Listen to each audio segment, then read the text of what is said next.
Hello everybody, welcome to episode 200 and, can you make a guess? 43. 245. 245. Yeah, always within like two. 245 of random musings from the Clinical Trials Guru. Hello to YouTube, hello to Facebook. This is going to be too long for LinkedIn, but they'll get the link too. Hello LinkedIn. How long can it be on LinkedIn? 10 minutes as a raw file. Okay. You can put links to any YouTube video on there, but any length. But to be like natively uploaded, only 10 minutes. I got a good topic because this is going to be our March webinar. So Carla's going to make slides, and it's about working in your business and working on your business, which is something we tell clients all the time. That's a lot of material. You need to do both. That's a lot of material. We've done those things separately. Yeah, we got to combine it. So, from the perspective of a research site, I thought we were doing blinded, double-blinded. No, that's a short video. We can do that later. Okay. That's we don't need to go 20 minutes or longer on that. Okay. And that's not a webinar material. Yeah, I was wondering where you were going with this. No. This is working in the business Okay. and working on the business, right? For a research site, but also it could be for literally anything. But for our purposes, for the research sites out there, right? Or even the independent consultants, like the independent contract CRAs. They're not, they don't get a pass. You have to listen to this as well and watch. All right. So, how does the typical conversation go when we get a potential client on the phone who's thinking of starting a research site, right? They always are thinking, okay, I need to get studies, and I need to get a doctor, and then I need to hire somebody that's working on the business. Or I'd like to start a CRO. Or they jump all that and say, I'd like to just start a CRO. Right off the bat. Right there. So that's working on the business, right? But then there's also a component of working in the business, right? That's Doing the work. So the example is, an easy example is a pool cleaner, right? Working in his business is simple. He's the one scooping out the leaves from the pool, Sure. scrubbing the walls of the pool, Doing chemicals right, all that. chemistry, all that stuff, right? Repair. Mm-hmm.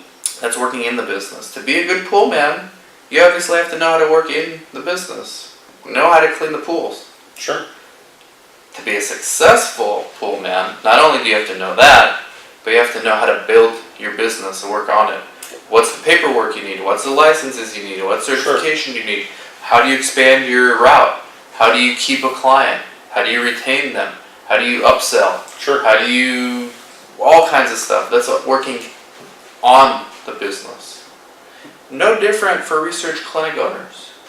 I don't get why people think that they can learn how to work on their site, but not know how to work in it. They can just hire someone to do that. Well, which is a strategy you can do. To a certain extent, you can do that. Correct. But I still think you're more apt to succeed if you know everything there you possibly can about your business, right? The more you know, the better off you'll be in any given situation. Yes. So if you have no clue on how to be a research coordinator, I think you're at a disadvantage when you're working on your business. Because you're not going to know how to answer certain questions time and every once in a while, right? Right. So yeah, I think it's beneficial to know all that you can. Sure, and you can also you can outsource. Like you can hire people. You can hire consultants like us to do your biz dev. We provide SOPs for you, but doesn't mean you shouldn't learn how to work in your own business. That's the smart thing to do. You can hire people. They're not going to manage and oversee your business operations. And I think we've even discussed this before in terms of your employees, right? Yeah. If you have a coordinator who's complaining about something, right, and being overworked, how will you have any gauge on whether or not this is true? if you haven't experienced that yourself. Right. So, And how do you know if they're doing what they should be doing if you have no idea of what it is they're doing in the first place or how to do it? yeah. It's nonsense, Yeah. right? You have to do both. And yes, you should hire people, but you're gonna have to work in your business at some point. You're not Warren Buffett, or you can just hire teams of people to do things. And even Warren Buffett knows when he invests in a company, he owns a portfolio, Berkshire Hathaway. When he gets into the insurance business, or the underwear business, or the chocolate business, all kinds of stuff, he learns the details of what it takes to work in the business. Doesn't mean he's doing it, but he learns. Right. He understands. He knows the key metrics, right? And you need to as well. How many randomizations do you need to pay the bills? You know, what does a randomization entail? Like how do you go from screening to randomized? How do you get someone to screen? What's the process of consent? What's the protocol deviations? You gotta know all this stuff. So that's working in the business. We teach that through the CRA Academy. That's right, we sure do. Right?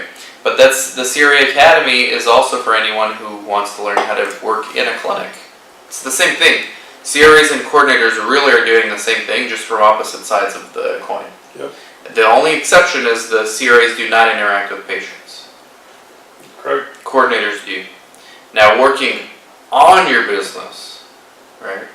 Building the systems, creating those SOPs, creating the business plan, even a step before that, recruiting PIs. You can't, training staff. You can't do those things without knowing the details of how to work in the business. Sure. Right? So what do you recommend clients do first? Obviously the first thing you need if you're planning to start a site is to get a PI. Well, I guess the way to answer the question you were about to ask, who would you prefer to partner with? Somebody who's well established in business practices, or coordinator? Who would you rather start a research business with? Coordinator. Right. Because it's probably easier to teach a coordinator how to work on their business, because they've already worked in the business.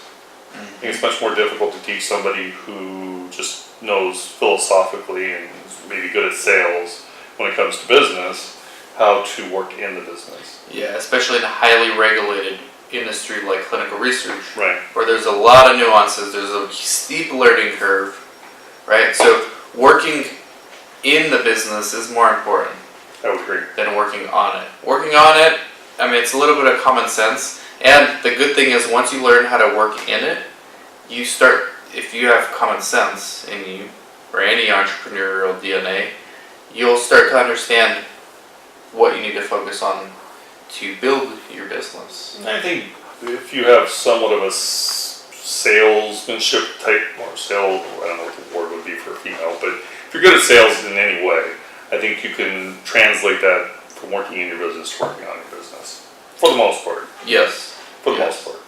And you can, and you probably will when you're starting out, do both. Is there a female word for salesmanship? Saleswomanship? Yeah, I don't think I've ever heard that used. I use salesmanship for women too. Yeah. Okay. When you're first starting out, you can do both. And you should always be doing both. And some people like working in the business. They like working in their site, right? Here's a good example. You were just at Subway for lunch, right? You were telling me about the owner. She owns like 30 stores. Right. But she knows how to work in the business too. Yeah. She made your sandwich the other day. That's right. Right? Yeah. Do you think that's all she does? Obviously not. No, of course not. She owns 30 plus sites. Right. So there's value in getting your hands dirty. Right. Even when you are expanding, even when you are successful. Well established. I mean, I'm sure she's very successful. It's for the same reason why I'm still dabbling with monitoring, why at least at Global, our other site, I try to help out with like QA. Because I'm good at working on the business, But the further I go without working in the business, the more I lose touch with the realities. And the reality changes. There's nuances every year, just Oh, small changes Sure. every year, right? Like IRB submissions are now all done electronically, but when I was working in the business, they were all mostly done on paper. Then they were done more often And too. they were done more often. Little nuances that don't really make a huge difference. But if you've been out of the picture Yep. for a while, focusing on growing the business, you forget those things. You So forget then when you everything's ask, changed. yeah, and then you give a coordinator who's brand new incorrect instructions on how to do something because you're Yeah, who's to assuming, blame? yeah, you're assuming it me. Right. You're assuming it's the way it was when you were working in it. So that's why the Subway sandwich owner makes sandwiches. Yeah, you're probably right. I don't know her, but I'm pretty sure that's why. Yeah.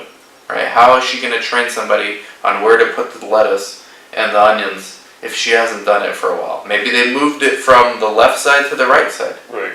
Maybe you asked that Whatever the the second standards time. I don't know what the standards are, but for the same thing for running a research site. Sure, I would agree with you. And there are people watching and listening with money that are hearing this. No? Yeah? Yeah, there are tons. Huh? Hit me up, alright? 949-415-6256, Venmo me some money. Well, Let's make it happen. just hold your hand out. Just, let's do it, alright? They're out there. We talk to them a couple times a week Okay. where they're like, you know what? In case you didn't realize, he's joking. No, I'm actually not joking. Oh, not joking. Yeah, send it to me. dancefare@gmail.com is my Venmo. You got a PayPal that you can send? dancefare@gmail.com, Venmo. Ah, there you go. Yeah. Hit me up. Thank you. Also text Guru to 31996. Guru. Let me make sure I got this right. Yeah, text Guru to 31996. And what happens? I don't know. You're gonna have to find out. Well, they might think they get charged $100. So you won't. Do they get charged anything? No. Okay.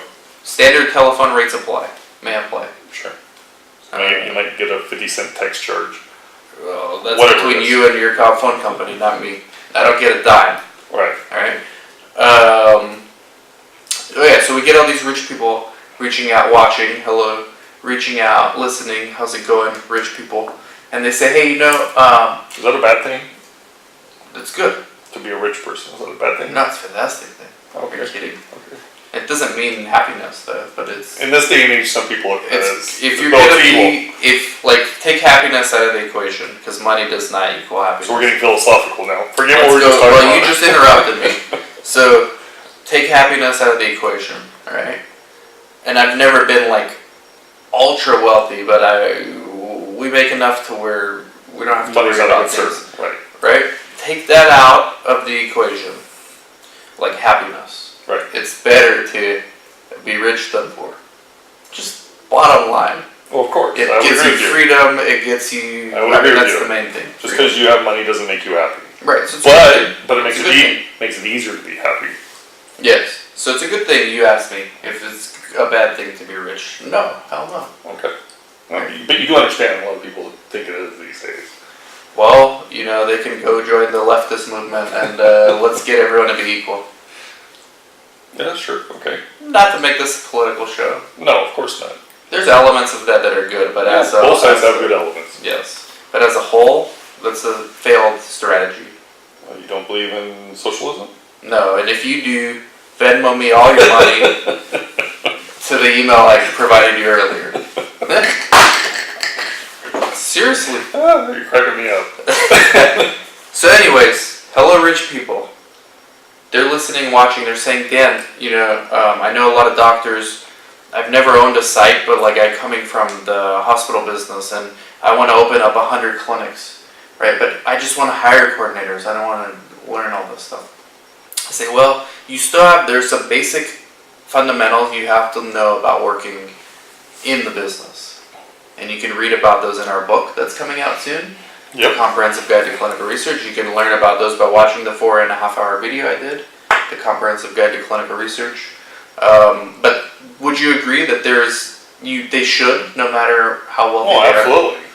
Yeah, right? Yeah, absolutely. I mean, how are you going to digest a concern that even if you've hired everybody to handle every aspect of clinical research, somebody's still going to be, you're still going to hold somebody accountable, right? Right. Whether it be the site director, manager, whatever it might be. How are you going to be able to relate to what that person's telling you if you have no clue what's going on? Right. Right? You have to have an understanding. Zero clue. Now the good news for you sites out there is we're telling you where to start first, okay? Obviously you need a PI and a study first.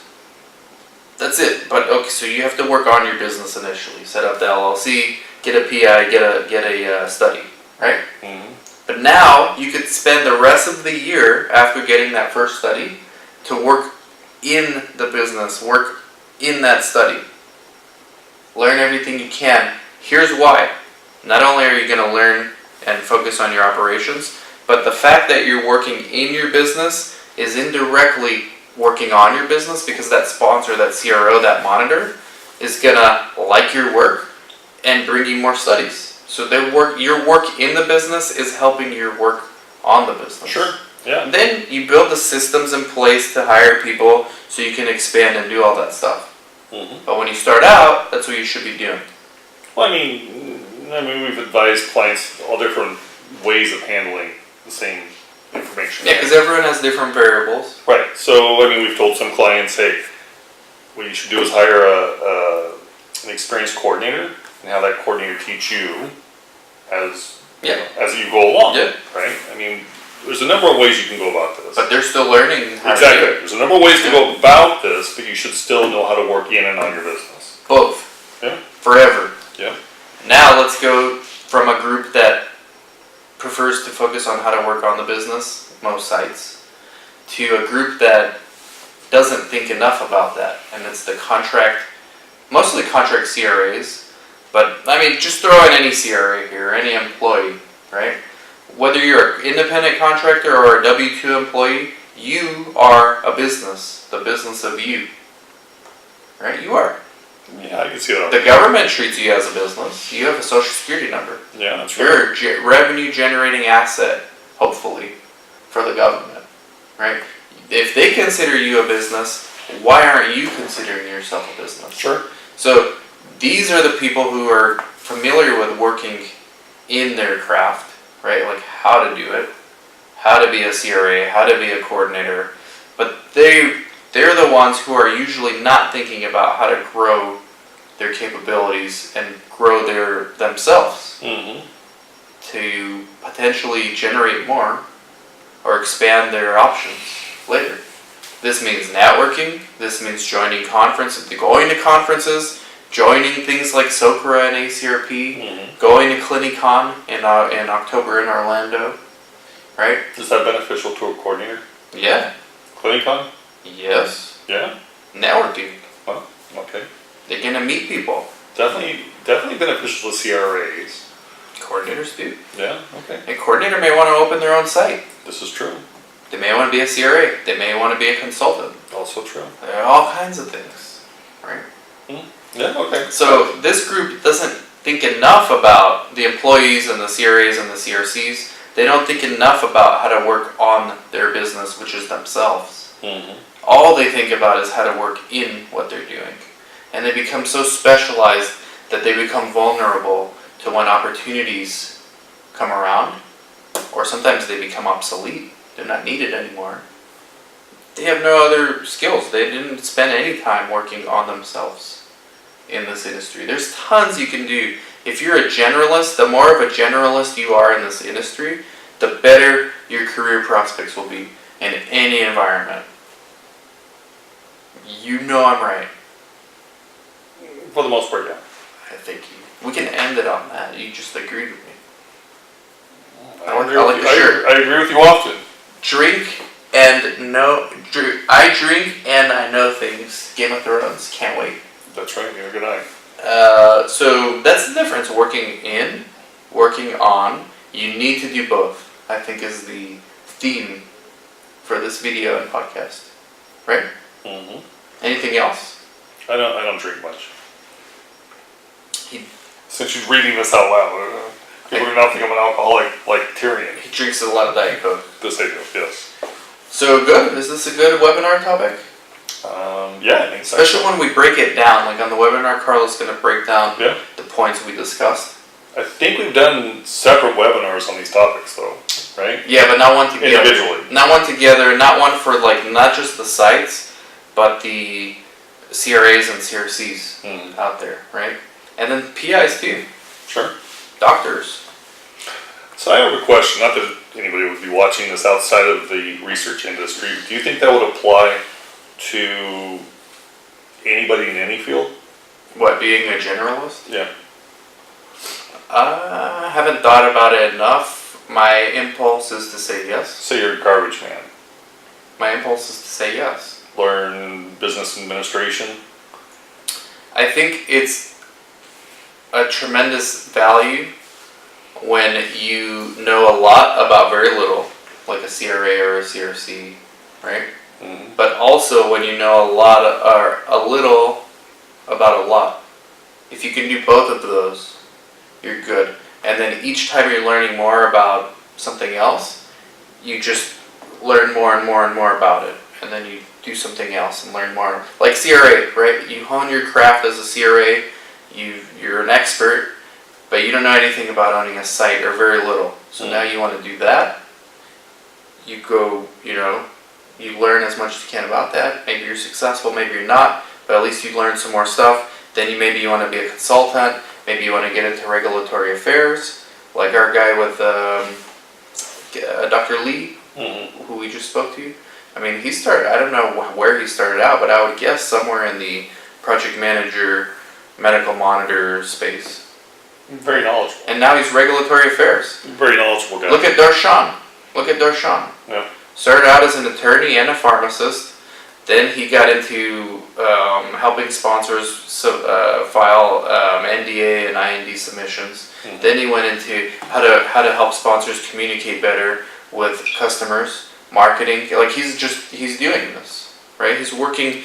Not only is he working in his own business, but he's working on himself. Brand Darshan. Right? So really anything. Sorry, I'm trying to remember an expression. Yes. There's an expression for men. I can't remember how it goes. I'm going to slaughter it. But basically it says, be a generalist at everything and a specialist at one. An expert at one. Yeah. But why not at two? It's difficult, right? Sure, because once you start becoming an expert in something else, you're going to lose. You will eventually lose your expert status unless you keep active. Right. Because you could be expert at everything. It's going to be very difficult to be fairly knowledgeable at everything. Right. And an expert and on no one will ever get to that. It's the same thing with a site.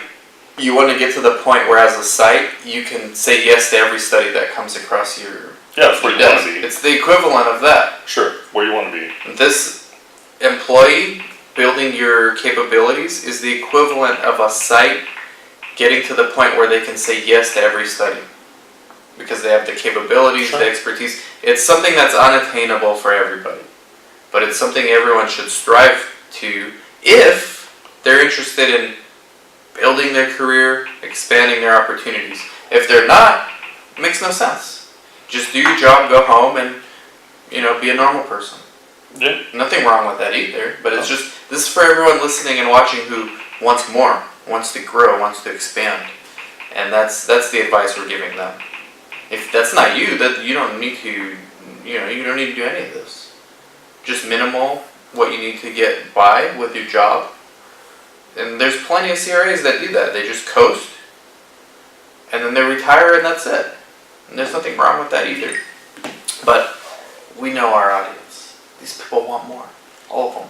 All of them? And if you do, Venmo me some money. Still begging. Yeah. Never done that before. Yeah, I doubt I'll get anything. Should we make a bet on this?